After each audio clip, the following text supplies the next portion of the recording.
el gran honor de poder compartir con ustedes esta tercera sesión, esta carta de Jesús a la iglesia de Pérgamo. Si tienes tu Biblia, acompáñame a Apocalipsis capítulo 2, donde estamos en estos días, 2 y 3, donde vamos a estar considerando las palabras de Jesús a la iglesia de Pérgamo. Apocalipsis 2:12 dice: escribe al ángel de la iglesia en Pérgamo. El que tiene la espada aguda de 2 filos dice esto: yo conozco tus obras y dónde moras, dónde está el trono de Satanás. Pero retienes mi nombre y no has negado mi fe, ni aun en los días en que Antipas, mi testigo fiel, fue muerto entre vosotros, donde mora Satanás. Pero tengo unas pocas cosas contra ti, que tienes ahí a los que retienen la doctrina de Balaam, que enseñaba a Balac a poner tropiezo ante los hijos de Israel, a cometer de cosas sacrificadas a los ídolos y a cometer fornicación. Y también tienes a los que retienen la doctrina de los Nicolaitas, la que yo aborrezco. Por lo tanto, arrepiéntete, pues si no vendré a ti pronto y pelearé contra ellos con la espada de mi boca. El que tiene oído, oiga lo que el Espíritu dice a las iglesias. Al que venciere daré a comer del maná escondido y le daré una piedrecita blanca, y en la piedrecita está escrito un nombre nuevo, el cual ninguno conoce sino aquel que lo recibe. Vamos a orar. Señor, muchas gracias por tu palabra y por estos días que podemos pasar aquí en Cajamarca. Gracias por el ministerio de John y todos los que están haciendo posible este retiro. Bendice sus vidas y bendícenos a nosotros, como lo has hecho a partir de ayer. Hoy también te lo pedimos, que nos hables por medio de tu palabra, en el precioso nombre de Jesús. Amén. Como hemos estado viendo ya, Jesús tiene algo que decir a la iglesia. Y creo que no deberíamos pasar por alto esa sencilla observación. Jesús tiene algo que decir a la iglesia. Jesús tiene algo que decirte a ti.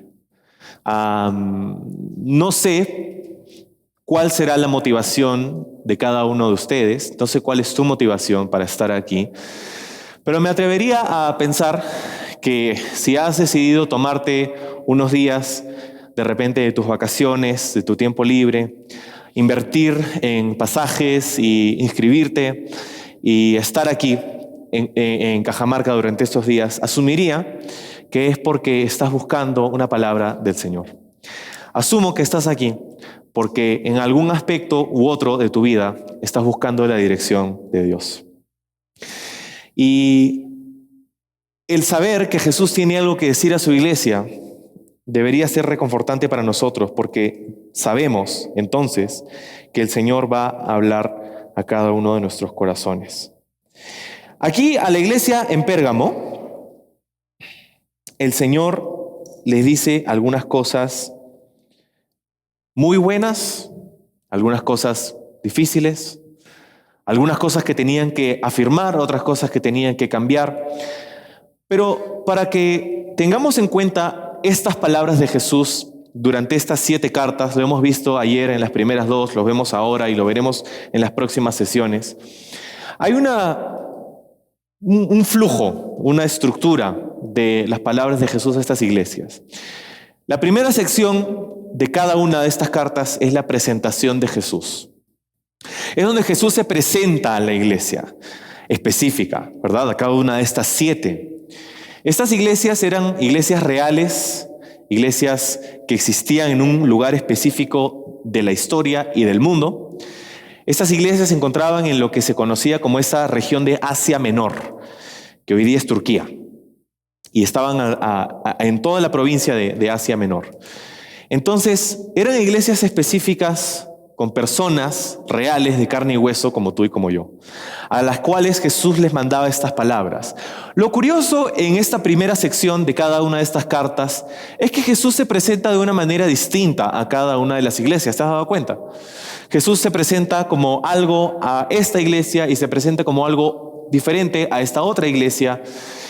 Y lo que haríamos bien en observar es que esta presentación de Jesús es específica para la necesidad de cada una de las iglesias. En otras palabras, la forma en cómo Jesús se presenta a la iglesia es exactamente lo que esa iglesia necesitaba. A la iglesia de Esmirna, como vimos anoche con Conrad, Jesús se le presenta como aquel que estuvo muerto, pero venció la muerte, porque ellos necesitaban esa esperanza en medio de su persecución. Y aquí, a esta iglesia, Jesús se le presenta ¿como quién? Dice en el verso 12, como el que tiene la espada aguda de 2 filos. Se le presenta de una manera un poco agresiva, ¿no? Alguien que tiene, no sé, como tú, de repente, imagínate que estás caminando por la calle, por tu casa, y en eso ves a un pata, así como los que hemos visto anoche acá, los que estaban acá adelante, ¿no? Con una espada así a lo He-Man, ¿no? Mirándote. No sé tú, yo me cruzo, ¿no? Me voy a la otra acera, ¿no? Es una imagen que evoca sentimientos de resguardo. Si esa persona está en contra tuya, peligro. Pero al mismo tiempo, si esa persona está a tu favor, hay una sensación de seguridad, ¿no? Porque tienes a tu chaleco que está ahí cuidándote, resguardándote. Y sinceramente creo que la imagen es de las dos. Porque te has dado cuenta que la espada dice que es aguda como una espada de doble filo. De hecho, esta imagen es vista en la Biblia en otro lugar también. En Hebreos capítulo 4 se nos dice que la palabra de Dios es como una espada más filuda, ¿no? Que una espada de doble filo. Que penetra, que corta, que hace lo que tiene que hacer sin impedimento. Entonces, esa es la imagen aquí, una espada de doble filo, la espada que sale de su boca, que veíamos en el capítulo 1, como Mingo nos compartió ahora en la mañana. La espada de su palabra. Y yo quisiera que tú pienses conmigo que Jesús se presenta exactamente como las personas en esa iglesia lo necesitaban. ¿Cuántos sabemos esta mañana que Jesús se presenta a nosotros exactamente como lo necesitamos en ese momento? Fue a Moisés, cuando Dios habló con él y lo mandó a Egipto a hablar con Faraón. Y Moisés preguntó, hizo todas estas excusas, no sé, Señor, yo no puedo, al final, ¿por qué me van a escuchar a mí? ¿Quién soy yo? ¿Qué le voy a decir a Faraón cuando me digan quién me ha enviado? Y Dios le dice, yo soy, te ha enviado. Yo soy. Y de ahí tenemos el nombre de Dios, ¿no? Jehová o Yahvé. Yo soy. Y ese nombre es hermoso, tan hermoso y tan sagrado que los judíos no se atreven ni siquiera a pronunciarlo. Que en sus versiones de la Biblia, en vez de poner el nombre, cuando aparece en el texto la palabra Yahvé, lo cambian y le ponen un nombre. De hecho, le ponen el nombre, literalmente. Entonces, cuando dice Jehová o Yahvé, los judíos dicen Hashem, que es el nombre, porque ni se atreven a mencionar ese nombre precioso. El nombre de Jehová que se convierte en justamente lo que necesitamos. Jehová Rafa, el que nos sana. Jehová Nisi, nuestra justicia. Jehová, así, ¿verdad? Todos estos nombres de Dios. Dios se va presentando a nosotros como nosotros lo necesitamos en el momento. Y seguramente, como hemos dicho al principio, tú has venido aquí porque necesitas algo de Dios. Eso que tú necesitas es lo que Dios quiere ser para ti. Se presenta a tu vida como tú lo necesitas. Pero la verdad es que no siempre lo que necesitamos es lo que deseamos, lo que queremos. A veces Dios se va a presentar a tu vida de maneras inesperadas, de maneras como tú ni te lo hubieras imaginado. Quizá hasta de maneras como no quieres. Suceden cosas en nuestra vida, suceden situaciones que nos confunden. Pero Dios puede estar, quizá, hablándote a través de estas circunstancias. Entonces, El que tiene la espada aguda de 2 filos dice esto. Yo te pregunto, ¿por qué Jesús decide hacerle recordar a esta iglesia que él poseía una espada y una espada temible? ¿Por qué? ¿Por qué Jesús se presenta de esta manera? Yo pienso, y de repente puedes tener otras opiniones, pero pienso que es porque quizá esta iglesia estaba olvidando lo importante que es su palabra. Quizá esta iglesia estaba prestando atención a lo que otros decían. Quizá esta iglesia estaba enfocándose en las tendencias del día. Quizá esta iglesia estaba dedicándose a hacer cosas que no necesariamente eran malas, pero no eran la palabra de Dios. Quizá esta iglesia había dejado de prestar atención a su palabra. Y creo que es esa la razón por la que Jesús se presenta a esta iglesia como aquel que tiene la espada de la palabra en su mano. Esa espada que sale de su boca, una espada filuda, penetrante, una espada de doble filo. Yo creo que es algo que nosotros necesitamos. Necesitamos prestar atención a la palabra de Dios. Necesitamos darnos cuenta de lo hermoso que es conocer a Dios a través de su palabra, pero al mismo tiempo de lo peligroso que es dejar de prestarle atención a su palabra. De hecho, seguramente te ha pasado. En algún momento te has visto envuelto en una situación donde tú sabes que hay algo que dice Dios sobre eso que estás diciendo, pensando o haciendo, pero dices, ya tengo tanto tiempo como cristiano, creo que voy a estar bien. Y te dejas llevar. Y llegas a un lugar donde nunca pensaste que ibas a estar por el hecho de que dejaste de prestar atención a su palabra. Y en eso, cuando pensamos que todo va a estar bien, cuando pensamos que todo lo tenemos bajo control, en ese camino es donde te puedes dar cuenta que su espada, si bien es de ánimo y de fortaleza y de seguridad, también es una que nos corta, que hace, honestamente, a veces algunas cosas que nos hieren. Porque en esa cirugía al corazón hay algunas cosas que van a doler. En ese proceso de acercarnos a Dios y conocerlo por medio de su palabra, en ese proceso de darle a Él el crédito que se merece y la atención que se merece y la adoración que se merece, hay un contraste entre lo que yo quiero y lo que Dios desea para mi vida. Entonces Jesús se presenta a esta iglesia de esta manera. Recuerda mi palabra. Yo me presento a ti como aquel que tiene esa espada de doble filo. Y lo siguiente que le dice, y esta es la siguiente parte de la carta, le dice, yo conozco tus obras y dónde moras, le dice, ¿no? Yo conozco tus obras y dónde moras, dice, dónde está el trono de Satanás. Ahora, recuerda la imagen, ¿no? Estás ahí por tu casa y en eso te encuentras con la roca, ¿no? Con una espada enorme, un He-Man, ¿no? Mirándote a los ojos, ¿no? Y le dice, y esa persona te habla y te dice, oye, yo sé dónde vives. O sea, si esas palabras donde esa persona te dice, yo conozco dónde vives, ¿no?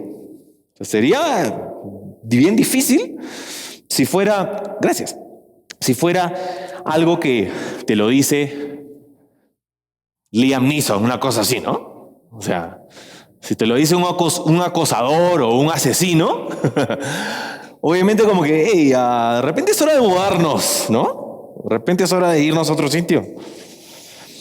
Pero viniendo de la boca de Jesús, esta es una realidad reconfortante. Donde Jesús le dice a la iglesia, yo sé dónde vives. Yo sé dónde habitas y sé lo que haces, conozco tus obras. Es lo que le ha venido diciendo a las otras iglesias también. Ahora, qué hermoso es saber que Dios sabe dónde vivimos.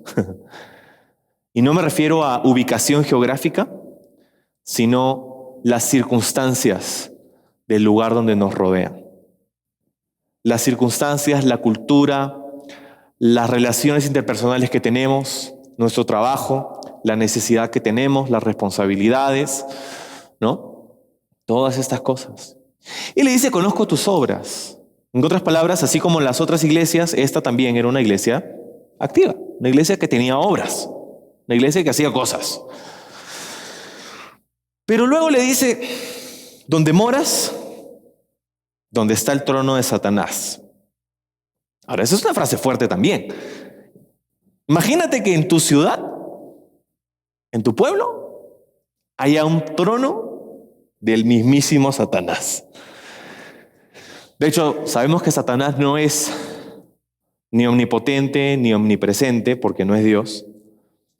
Lo que quiere decir que él, lo más probable es que solamente puede estar en un lugar del mundo a la vez. En este tiempo en la historia, aparentemente había escogido Pérgamo para ser su centro de mando, su centro de operaciones. Hoy día, no sé, hoy día puede ser algún otro lugar. No voy a decir países porque no quiero ofender a nadie, pero tenemos algunas ideas. Entonces imagínate, ¿no? Pérgamo, donde está el trono de Satanás. Imagínate mudarte a Pérgamo. ¿Piensas mudarte a Pérgamo? Puedes comprar nuestras lujosas casas. Justo ahora estamos vendiendo una al lado del famoso Lucifer. Bueno, algunos detalles de Pérgamo para tener en cuenta. Pérgamo se encontraba unos 80 kilómetros al norte de Esmirna, la iglesia que veíamos anoche. No era una ciudad costera, estaba a unos 40 kilómetros mar adentro. Era de hecho la capital de la provincia romana de Asia. Y de hecho esta ciudad sobrevive el día de hoy con el nombre de Bergama en Turquía. Una de las cosas por las cuales era conocida esta ciudad en aquellos días y hasta el día de hoy es porque tenía una de las bibliotecas más grandes del mundo antiguo, junto con Alejandría, una ciudad muy grande. Pérgamo tenía una biblioteca de unos 200.000 volúmenes. Imagínate, en esos días era muchísimo. Hasta el día de hoy creo que sería muchísimo. Algo impresionante cuando todos los libros eran escritos o copiados a mano. No es que vas a una imprenta e imprimes todos los libros que quieras. Esos 200.000 libros habían sido copiados a mano. De hecho, tanta era la asociación de esta ciudad con sus libros que ellos llegaron a desarrollar una nueva tecnología. De hecho, un nuevo material que llamaron en honor a su ciudad pergamino. El pergamino fue desarrollado ahí. Pérgamo era una ciudad más pequeña que Éfeso y Esmirna, pero lo que le faltaba en tamaño, le sobraba en cultura y le sobraba en idolatría. Era una ciudad muy idólatra. De hecho, había un complejo en la ciudad de Pérgamo donde había muchos templos de adoración a dioses paganos. A la diosa Atena, al dios Baco o Dionisio, al emperador César Augusto. De hecho, esta fue la primera ciudad donde se erigió un templo para adorar al emperador romano. Esmirna también tenía uno, pero aquí empezó la adoración al César, la adoración al emperador. Había otro templo para el dios Esculapio, el dios de la sanidad, ¿no? De la salud. De hecho, es curioso porque la imagen del dios Esculapio era una serpiente que se subía sobre un báculo, una vara de madera. Y de hecho esa es la imagen que usa, es el símbolo de la medicina moderna el día de hoy. Bien loco eso. Y había también en Pérgamo un templo enorme, quizá el templo más grande de la antigüedad, a Zeus, al dios Zeus. Un templo que contaba de 12 metros de alto por un área de 30 metros cuadrados. Y es posiblemente el lugar que Jesús hace referencia cuando dice el trono de Satanás. Es posible. De hecho, los restos de este templo fueron encontrados en los años 20 y fueron llevados piedra por piedra a Alemania, donde pueden ser vistos hoy en el Museo de Pérgamo en Berlín. Entonces, parece ser que lo que Jesús está diciéndole a esta iglesia cuando les dice, yo sé dónde moras, dónde está el trono de Satanás, es que está admitiendo y diciéndoles, yo sé que donde vives hay maldad. Pero quisiera que recuerdes no solamente qué pasa donde vives, sino quisiera que recuerdes qué pasa dentro tuyo. ¿Quién vive dentro de ti? Yo sé que tú vives dentro de una cultura del mal, de la idolatría, de la inmoralidad, pero quiero que te acuerdes quién vive dentro de ti. Y es el Espíritu de Dios. En otras palabras, muchos de nosotros nos vemos frecuentemente rodeados de una cultura que va en contra de Dios.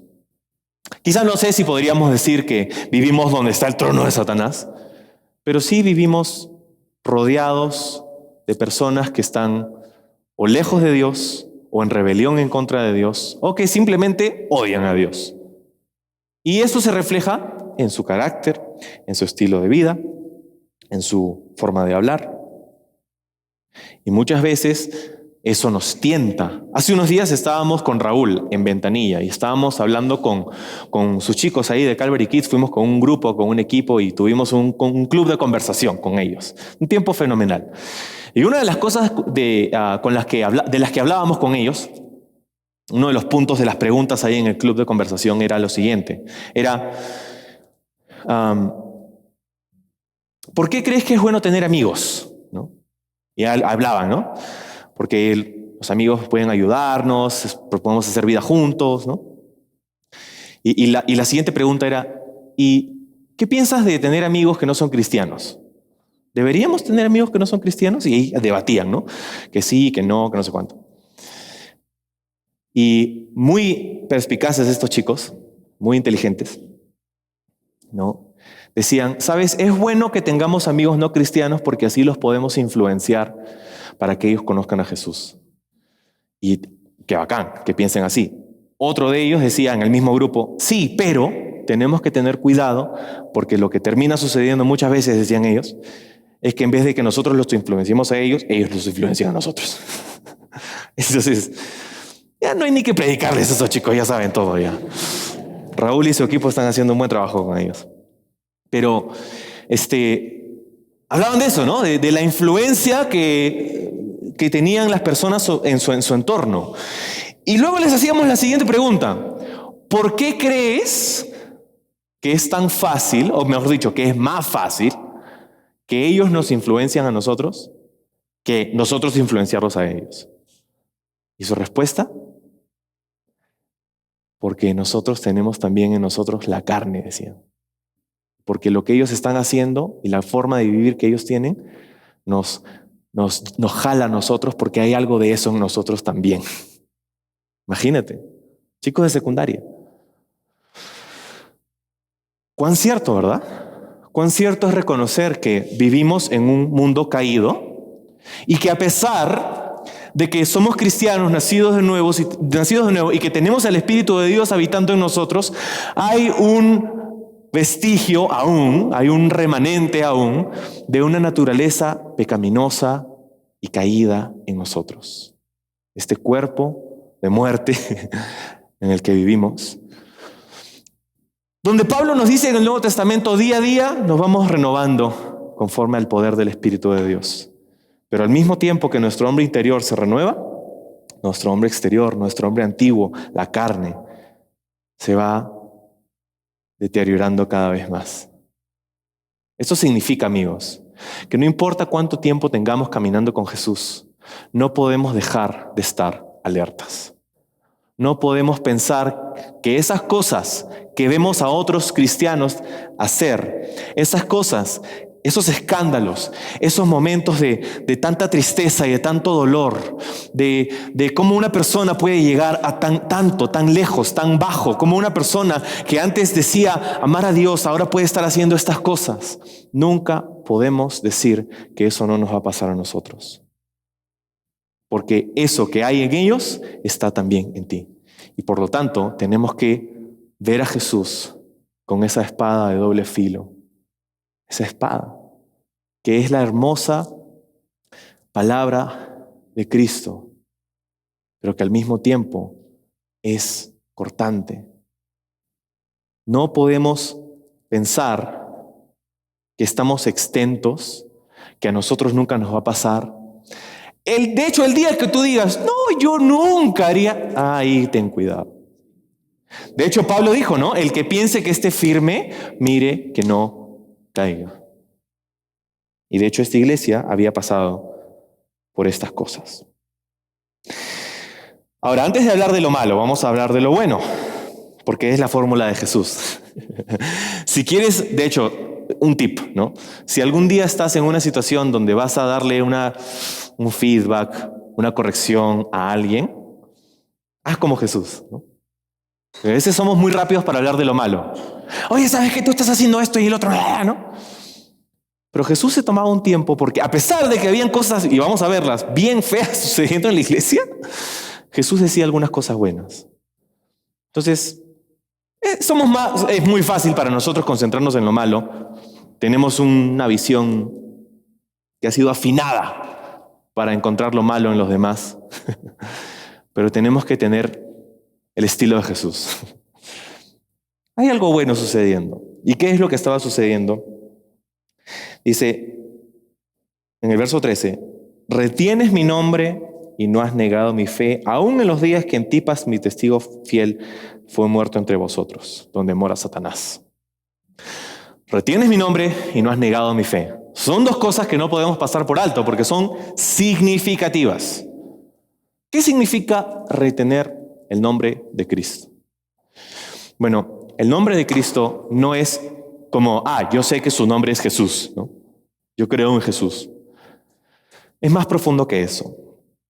Para la Escritura, en la Biblia, el nombre de una persona está asociada con su naturaleza. Es por eso que a veces Dios en el Antiguo Testamento, por ejemplo, le cambiaba el nombre a algunas personas.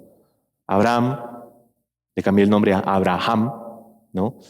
Y así, Dios le cambió el nombre de Jacob a Israel, que significan dos cosas diferentes. Y yo creo que un poquito picón por eso Pablo también, porque su nombre fue Saulo originalmente, pero él después se llegó a ser conocido como Pablo, ¿no? Creo que él supo que Dios quería cambiarle el nombre, porque Saulo de hecho significa grande, poderoso. Pablo significa pequeño y significante. El nombre de una persona en la Biblia a veces está asociada a su naturaleza. Y cuando se trata de Dios, definitivamente es así. El nombre de Dios está asociado a su carácter, a su naturaleza. ¿Qué significa entonces retener su nombre? Es que ellos tenían un conocimiento del carácter y la naturaleza de Dios. Ellos conocían al Dios verdadero. Ellos no habían decidido creer en un Dios que se había presentado de otra manera, un Dios que tenía otros atributos. No, ellos habían creído en el Dios de la Biblia. Ellos habían creído en el Dios de Abraham, de Isaac, de Jacob, el Dios que guarda el pacto, el Dios de misericordia, el Dios de gracia, el Dios de poder, el Dios de amor, el Dios de justicia. Ellos habían creído en la verdadera naturaleza del Dios verdadero. Habían retenido su nombre. No habían ido en pos de otros dioses o cambiado su entendimiento de quién Dios era en base a las creencias populares de la cultura. Amigos, esto pasa mucho hoy día, ¿sabes?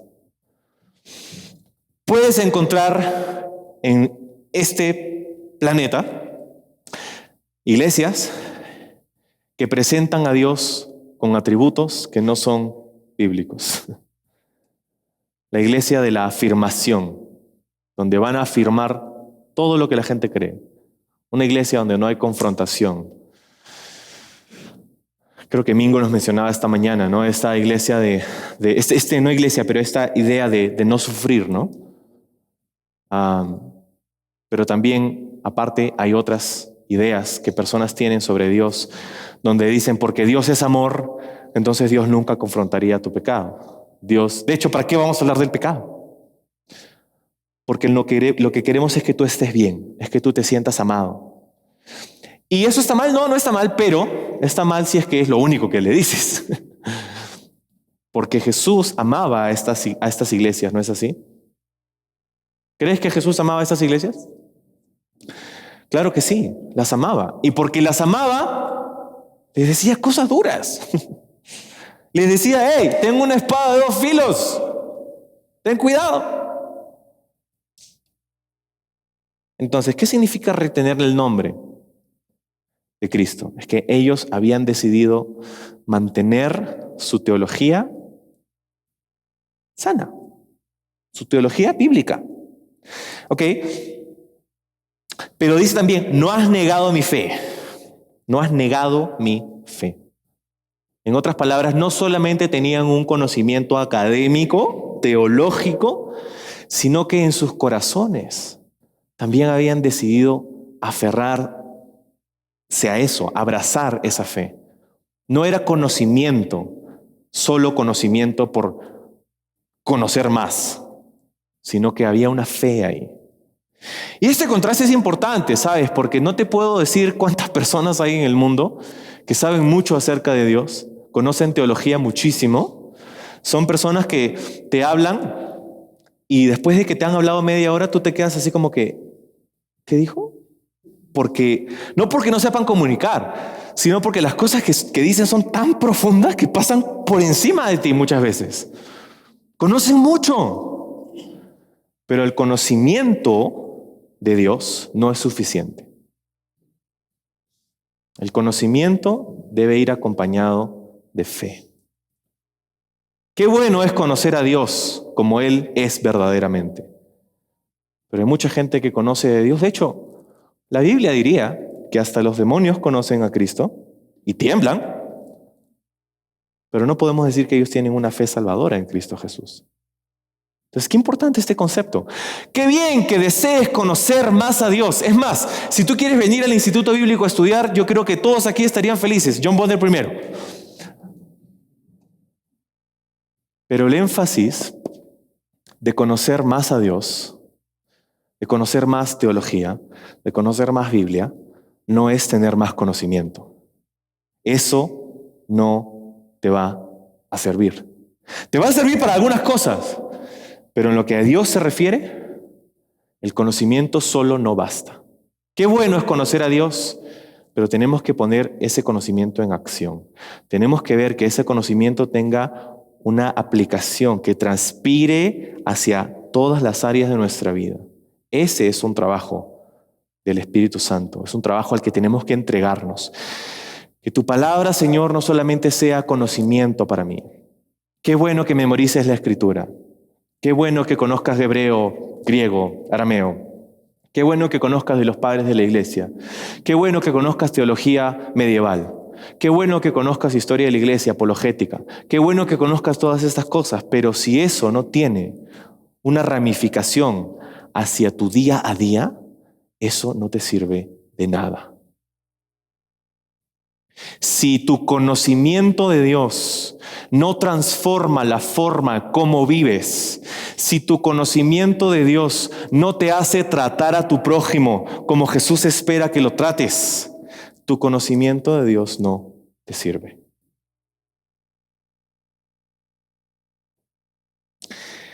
Esta iglesia tenía 2 cosas muy buenas sucediendo en ella. Habían retenido su nombre y no habían negado la fe. Tenían un conocimiento académico, pero tenían un conocimiento experimental en sus experiencias, en su día a día. Este es el balance correcto. No solo experiencias, no solo academia. Es academia más nuestra experiencia con Cristo. Es ahí donde se encuentra el poder transformador del Espíritu Santo, usando su palabra para transformar nuestra vida. ¿Amén? Ok, entonces, ya hablamos de lo bueno. Ahora hablemos de lo malo. Dice, bueno, habla de Antipas y hay un tema ahí, no sabemos quién es Antipas, ¿no? Hay una tradición que nos dice que Antipas fue uno de los obispos de la iglesia en Pérgamo, que fue martirizado por su fe. Es una tradición, no lo sabemos, nadie sabe de ciencia cierta, entonces es quizá un ejemplo de alguien que llevó hasta el fin ese conocimiento y esa fe. Okay. Verso 14 dice, pero tengo algunas cosas contra ti, unas pocas cosas contra ti. Que tienes a los que retienen la doctrina de Balaam, que enseñaba a Balac a poner tropiezo a los hijos de Israel, a comer cosas sacrificadas a los ídolos y a cometer fornicación. Ok, dos cosas buenas dijimos, retienen su nombre, retienen la fe, no han negado la fe. Bueno, aquí vemos dos cosas malas también. Lo primero, la doctrina de Balaam. ¿Qué cosa es la doctrina de Balaam? Su origen está ahí en el libro de Números, donde tenemos la historia de Balac, ¿no? El rey de los moabitas, que quería... ¿Qué pasa? Que Israel estaba llegando a la tierra prometida, ¿ok? Y en su paso hacia la tierra prometida se encontraron con varios pueblos. Uno de ellos era Moab. Los de Moab no querían que los israelitas tomaran posesión de la tierra prometida porque lo veían como una amenaza, los veían a ellos como enemigos, entonces querían destruirlos, pero tenían un problema porque Dios estaba con ellos. Entonces, ¿cómo lo vamos a destruir? Si vamos a pelear contra el Dios Todopoderoso, no creo que es una buena idea. Entonces comienza Balac a tratar de buscar soluciones y ahí llega con Balaam. Balaam era un cuasi profeta, una persona que hablaba en nombre de Dios y una persona que era conocida por su espiritualidad, podríamos decirlo. Balaam, de hecho, es el prototipo de un falso maestro. Porque aquí habla de la doctrina de Balaam. Estaba siguiendo el ejemplo de Balaam. ¿Cuál fue el ejemplo de Balaam? Balaam fue donde el rey Balac, que le ofreció una gran suma de dinero, porque al principio dijo, no, yo no voy. Pero después Balac le dijo, te ofrezco tanto. Vamos, ¿dónde es la reunión? Entonces se reunió. Le dice, mira, te voy a ser honesto. Yo no puedo hacer que Dios los maldiga, yo no puedo profetizar en contra de ellos porque son la niña del ojo de Dios, ¿no? Pero lo que sí podemos hacer, le dice, es que tú puedes seducirlos a ellos de tal manera que ellos mismos le dan la espalda a Dios. Nadie puede tocarlos, pero ellos mismos se pueden destruir, se pueden autodestruir. ¿Cómo? Bueno, manda a tus mujeres más bellas y sedúcelos para que forniquen con ellas, para que cometan adulterio, fornicación, inmoralidad sexual. Y en eso ellos le van a dar la espalda a Dios y con el tiempo van a adorar a nuestros dioses y no les va a quedar más a Dios que maldecirlos. ¡Ah! ¡Qué buena idea! Vamos a hacerlo. Y eso es lo que sucede.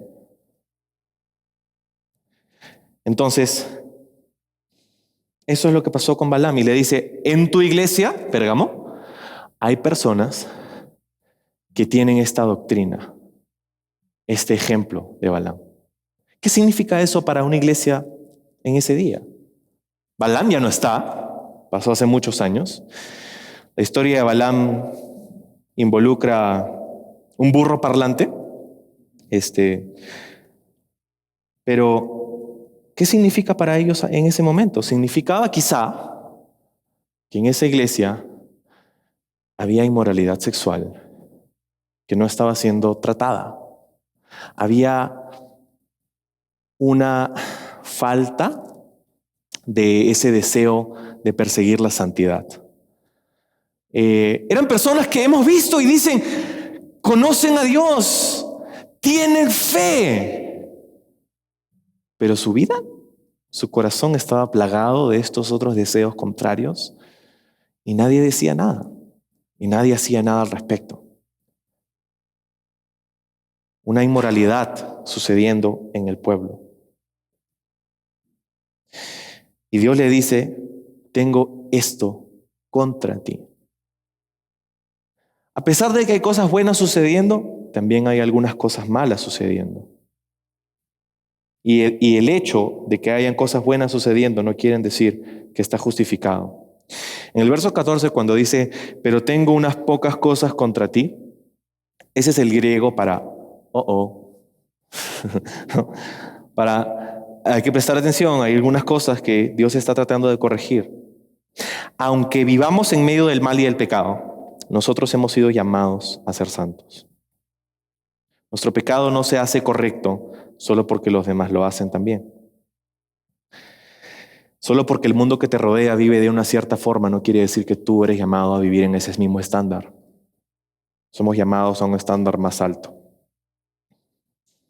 Y Dios desea que lo reconozcamos y que dejemos que su Espíritu obre en nosotros, el poder llevarnos a ese estándar más alto. ¿Es difícil? Sí, no solo es difícil, es imposible. Porque si fuera por nosotros, no podríamos. Es el Espíritu de Dios. Tienes ahí a los que retienen la doctrina de Balaam y en el 15 dice, y eso es lo segundo, también tienes a los que retienen la doctrina de los Nicolaitas, la que yo aborrezco. Otra doctrina peligrosa, perniciosa.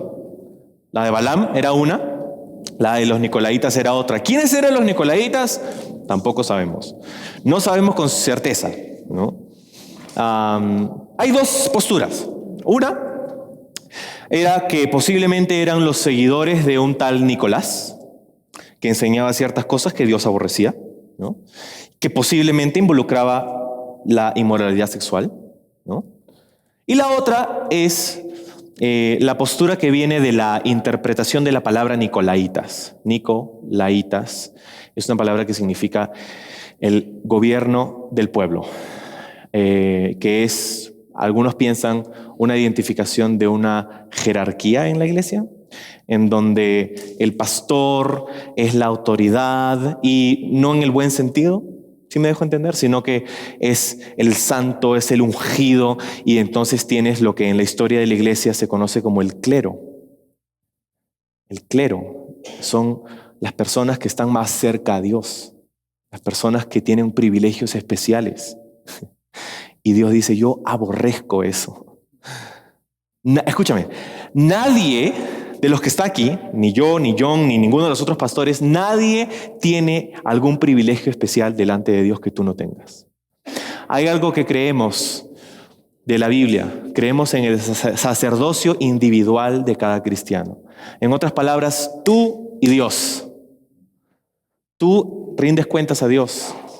Tú puedes tener una relación con Dios. Qué bueno es tener maestros, pastores, profetas, evangelistas. Los oficios de Efesios 4 para la iglesia. Qué bacán es tener personas que son un regalo para el cuerpo de Cristo. Pero esas personas son al fin del día personas. Hay una frase en inglés que dice, no sé si la traducción me va a ayudar, pero dice, incluso lo mejor de los hombres son a lo mejor hombres. Entonces Dios dice, si esa fuera la traducción, ¿no? Si esa fuera la interpretación de los Nicolaitas, que Dios aborrece esta idea de que tú te sometas tu vida, los detalles de tu vida, que tú sientas que alguien más te gobierna que no es Jesús. Jesús dijo, yo soy el buen pastor.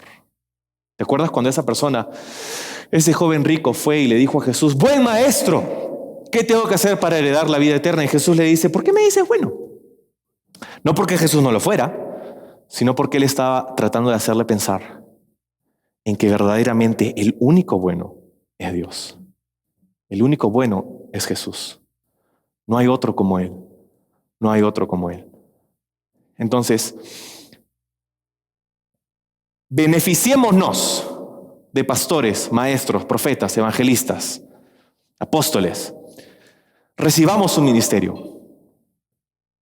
Pero no nos quedemos ahí. Que tú puedas desarrollar tu propia relación personal con Jesús. Jesús dice, yo aborrezco eso. La otra interpretación sería la de un tal Nicolás, que había permitido, era un líder probablemente de alguna iglesia, que decía, mientras que retengas el nombre y no niegues la fe, puedes hacer más o menos lo que te da la gana. Es posiblemente lo que enseñaba ese tal Nicolás, si fuera esta interpretación. Y Jesús dice, no. Qué bueno que retengas mi nombre. Qué bueno que no niegues mi fe. pero tu carácter, tu forma de vida, tu santidad, sí son importantes para mí. Qué importante eso, ¿no? Porque hoy día vivimos una cultura, tienes que reconocerlo, del posmodernismo, donde tu realidad, tu verdad es para ti y la mía es para mí, y si a ti te funciona, chévere por ti. Donde somos políticamente correctos, donde no hablamos del pecado, donde no queremos ofender a nadie. Pero Jesús no está en ese tren, ¿sabes? Jesús está diciendo lo que tiene que decir. Y es confrontador, sí, pero no es una confrontación por querer ofenderte. Es una confrontación porque Dios quiere lo mejor para ti. Sigue diciendo el texto ya para ir terminando. Por lo tanto, verso 16, arrepiéntete, pues si no vendré a ti pronto y pelearé contra ellos con la espada de mi boca. Arrepiéntete. ¿Por qué le diría Jesús arrepiéntete a esta iglesia? No es una amenaza, ¿sabes? Esta no es una amenaza. Es de hecho una advertencia. Y hay una diferencia, ¿no? Una amenaza es decir, ¿sabes qué? Si no haces lo que yo te digo, ya fuiste. Yo te estoy amenazando, yo lo voy a hacer. Una advertencia es diferente. Una advertencia es, hey, si continúas haciendo eso, esto es lo que te va a pasar. La amenaza es agresiva, es violenta. La advertencia es pasiva, pero es verdad. Entonces, no es una amenaza, es una advertencia. Y Jesús les está diciendo, si sigues caminando en eso, si no cambias, si no dejas, si no cortas, si no te arrepientes, si continúas en ese camino, no te va a ir bien. Por eso, arrepiéntete. Escuchaba hace años el testimonio de alguien que contaba de un locutor, famoso locutor de radio de los Estados Unidos llamado Paul Harvey. Y él describía cómo los esquimales hace tiempo mataban a los lobos. Dice, primero cubren su cuchillo con la sangre de un animal y luego dejan que se congele. Luego añade otra capa de sangre y también deja que se congele. Repite el proceso una y otra vez hasta que el cuchillo está totalmente cubierto con sangre congelada. Luego, el cazador ártico toma el cuchillo, lo clava en la tierra con la hoja extendida hacia arriba. Sin sospechar nada, dice, el lobo huele la sangre y empieza a lamerla. La sangre congelada. Cuanto más el lobo lame la sangre, más vigorosamente crece su apetito por ella. Sin ser consciente de lo que está haciendo, el lobo empieza a cortar su propia lengua. Entonces empieza a saciar su sed de sangre con su propia sangre y su deseo perpetuo no se satisface sino hasta que muere. Creo que Jesús está explicándole esto mismo a la iglesia. Todavía estás vivo, todavía tienes vida, hay cosas buenas sucediendo, pero hay algo que te está matando, que si no lo detienes, que si no lo confiesas, que si no lo dejas atrás, eso te va a destruir. Y amigos, creo que todos nosotros necesitamos escuchar esas palabras. Y la receta de Jesús, esa es la otra parte de la estructura de estas cartas. Se presenta, habla lo bueno, dice algunas cosas malas, luego les da una receta. La receta es arrepiéntete. Arrepiéntete. ¿Qué cosa es arrepentirnos? Arrepentirnos no es solamente sentirnos mal. ¡Ay, qué mal me siento porque he pecado! Arrepentirnos no es sentirnos mal necesariamente. De hecho, sentirse mal es natural, es de hecho una buena señal, pero eso no es arrepentimiento. El arrepentimiento es un cambio, ¿verdad? Es un cambio de chip, un cambio de mente, un cambio de dirección, un cambio de camino, una vuelta de 180. Iba para allá, pero ya no. Arrepentimiento. Creo que parte de los errores más grandes de la iglesia el día de hoy y de la historia no se han dado por personas que empezaron con un deseo pernicioso de hacer lo malo, sino que empezaron con personas que permitieron cosas en su vida que poco a poco fueron creciendo y haciéndose más dañinas y más tóxicas hasta que no hubo otro remedio que un desenlace fatal. Y como te dije hace un momento, ninguno de nosotros está exento de eso. Arrepiéntete. Mira lo que dice en el 16. Vendré a ti pronto y pelearé contra ellos contra la espada de mi boca. Y la pregunta es, ese He-Man con la espada del poder de Grayskull, ¿queremos que pelee en contra de nosotros o queremos que pelee a favor de nosotros? Creo que queremos que pelee a favor nuestro, ¿no? Para eso, el arrepentimiento. Señor, tú tienes razón. Me arrepiento. Termina diciendo, y esa es la parte final de la estructura, es la promesa. El que tiene oído, oiga lo que el Espíritu dice a las iglesias: al que venciere le daré de comer del maná escondido, dice, y le daré una piedrecita blanca, y en la piedrecita ha escrito un nuevo nombre, el cual ninguno conoce sino aquel que lo recibe. Rápidamente. Si tienes oídos y estás escuchando lo que el Espíritu te está diciendo, que no entre por un oído y salga por el otro, ¿verdad? Escucha lo que el Espíritu dice a tu vida y aplícalo. Al que venciere, en otras palabras, al que hiciere lo que le pido, le daré de comer del maná escondido. La promesa incluye dos cosas. Incluye sustento. Importante, ¿no? Un maná escondido. El maná es una palabra que nos remonta al libro de Éxodo, cuando Dios proveía milagrosamente para su pueblo. El maná escondido. Jesús le dijo a sus discípulos en aquel momento donde estaba ayunando y sus discípulos preguntando, preocupados, Señor, ¿no quieres comer alguito? Y Jesús le decía, señores, amigos, yo tengo una comida que ustedes no conocen. Y les dijo, no solo de pan, dice, vivirá el hombre, sino de toda palabra que sale de la boca de Dios. En otras palabras, el sustento que necesitamos, el alimento que necesitamos para hacer aquello que Dios nos pide, Él nos lo provee. Hemos hablado del arrepentimiento, entonces ya, ¿cuál es la solución? Todos nosotros, Señor, te prometo que saliendo de este retiro nunca más voy a hacer eso que ya sabes, que tú sabes que es. Nunca más, Señor. ¿Será esa la solución? ¿Que nos propongamos? No, porque eso es poner el enfoque en ti otra vez. Pero dice, yo tengo un maná escondido para ti.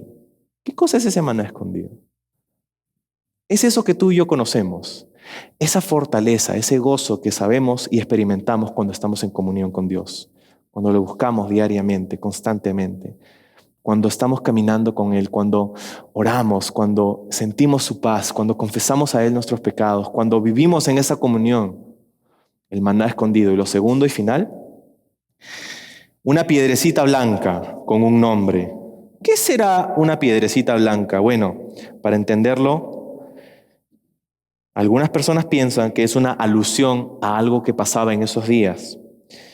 Cuando habían competencias atléticas y los atletas ganaban, en adición, o sea, más allá de los laureles o las coronas que ganaban como premio, de las medallas podríamos decir que ganaban como premio, a estos atletas que vencían les daban una piedrecita blanca con su nombre.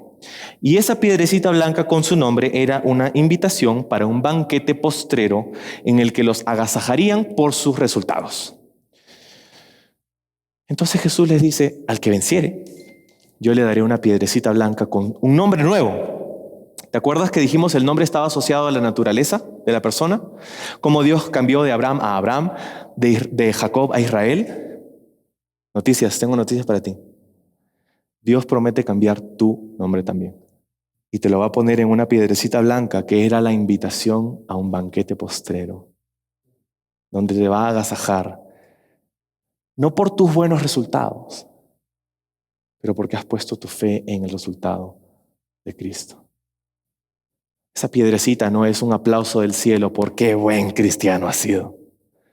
Esa piedrecita es una recompensa de gracia, porque a pesar de que nosotros no lo merecemos, Jesús pagó en la cruz por cada uno de nuestros pecados. Y su mérito es lo que nos hace estar invitados a ese banquete. Vamos a orar. Señor, gracias por tu palabra. Gracias por este tiempo juntos, donde nos hablas, donde nos instruyes. Como decías en tu palabra, el que tiene oído, oiga lo que dice el Espíritu a las iglesias. Y queremos escuchar. No queremos irnos de aquí iguales. Queremos ser transformados por medio de la renovación de nuestro entendimiento conforme a tu palabra. Ayúdanos en ese proceso. Queremos comer del maná escondido. Queremos esa piedrecita con el nombre nuevo que tanto anhelamos. Te entregamos nuestras vidas en el nombre de Jesús. Amén.